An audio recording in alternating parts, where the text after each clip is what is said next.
This is Russell James from the University of Georgia with a quick review of crime prevention through environmental design strategies, or C.P.T.E.D strategies.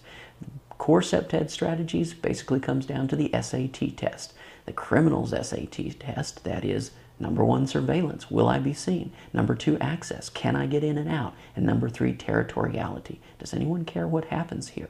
What's some research about surveillance? Well, one study showed that burglarized houses had less visual access to immediately neighboring houses than did non-burglarized houses.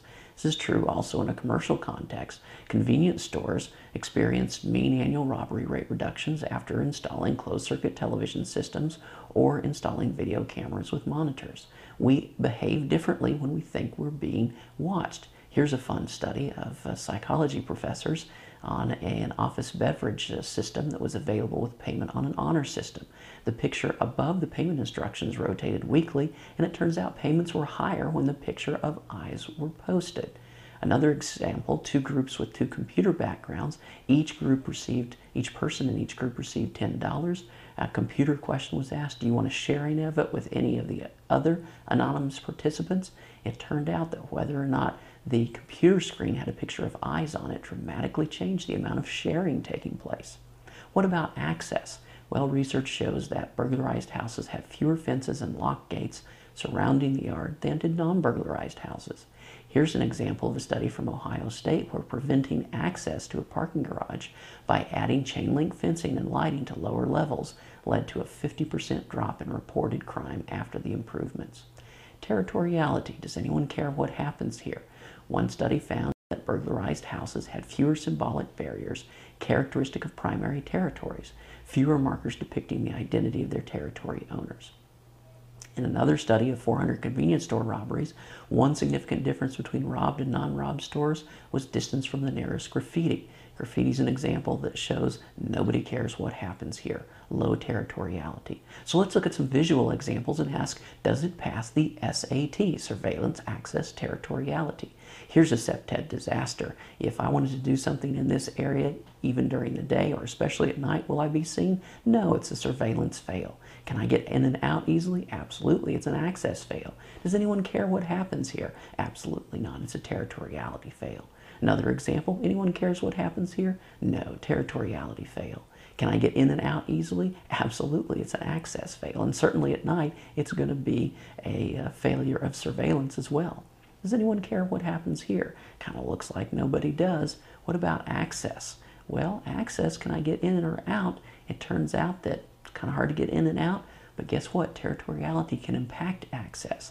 If no one cares what happens here, does it feel less risky to try opening the door with a crowbar or bolt cutter? Access barriers alone can be overcome. Surveillance plus access plus territoriality working together, that's what creates the real effect.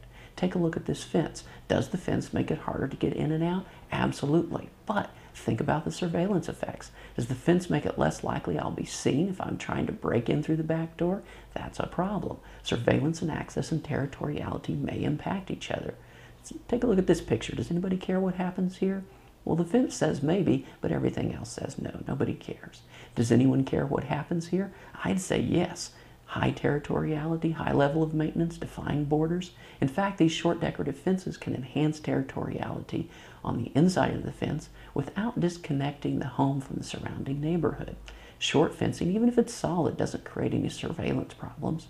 As fencing gets higher, the access barrier increases, but the risk of visually disconnecting from the neighborhood also grows.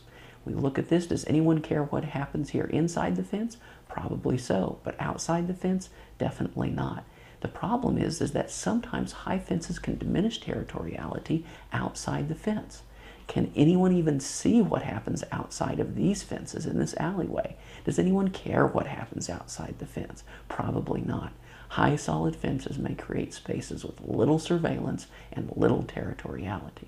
Some high fences can control access, but they fail the SAT test because they block surveillance and, in this example, send a clear message that the area is dangerous, crime is accepted, and no one cares what happens outside the wall. Here's an example where making the chain link fence opaque blocked surveillance and permitted graffiti that shows a lack of external territoriality. But with proper design and maintenance, high fences can not only limit access, but can do so without damaging surveillance or territoriality. Another great example of a high fence that completely blocks access without damaging surveillance or territoriality. Just adding spikes can add a visceral element of access reduction that can still feel decorative and residential. Of course, you can go too far with anything and get clear beyond the decorative or residential idea.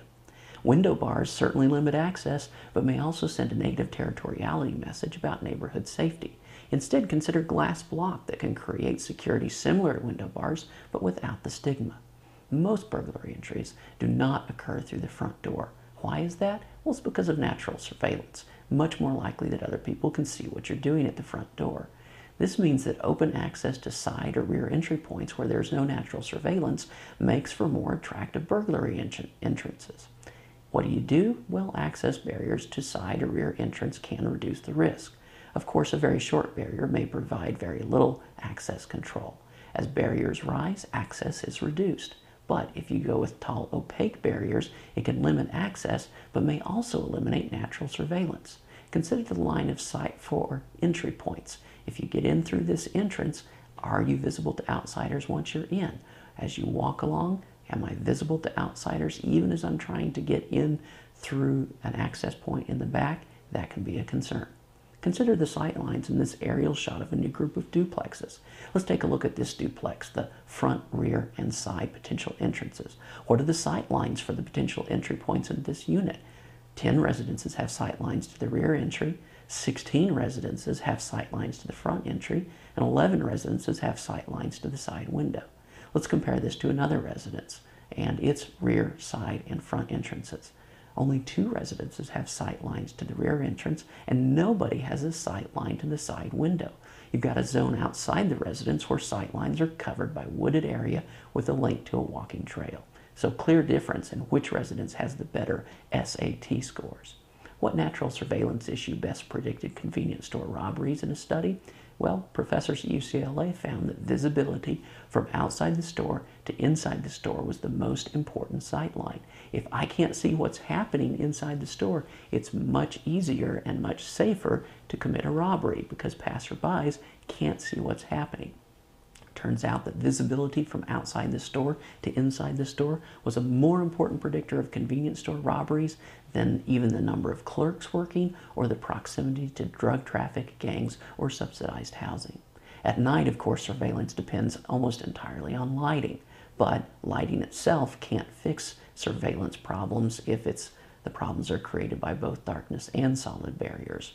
Lighting alone is important, but it can't overcome natural barriers to surveillance. Lighting can also be important during the day, especially if you've got a dark area where lines of sight are limited. Neighborhood watch signs may improve territoriality by indicating that people care what happens in an area, but if nobody really cares about the area, the sign may not have the desired effect. Territoriality fails basically when it looks like nobody's maintaining the area, which means no one's really claiming ownership. In short, nobody cares what's happening there. What signals do you get that territoriality appears weak in this picture? Closed stairwells have natural surveillance problems and easy access for entry and escape. Not good areas from a C.P.T.E.D perspective. Combine this with some territoriality deficiencies like we see here, and stairwells can create C.P.T.E.D problem areas. But design solutions can improve the natural surveillance for stairwells. Open stairwells have strong natural surveillance properties. All ranges of natural surveillance levels are possible for stairwells depending upon the design solution chosen. You can also have auditory surveillance. Quote from one book shows that replacing bathroom entrance doors with right-angle entrances permit the warning sounds of crime to travel more freely and reduce the sense of isolation. Cul-de-sacs may limit access, making visiting cars more noticeable. Cul-de-sacs also make automobile escape more problematic because there's only one exit route. Street closures can provide similar access results if it didn't start out as a cul-de-sac originally. You can even block pedestrian access with street closures. High-rise buildings may provide surveillance, but it turns out they provide weaker surveillance of street-level activity because of structural separation, distance separation, and sound separation. This separation also limits a sense of territoriality over street-level activities. Instead, if you look at communities with mid-rise balconies, this creates stronger surveillance and territoriality, connecting residents with street-level views. Mid-rise balcony neighborhoods create safer street-level areas with high levels of perceived surveillance and perceived territoriality.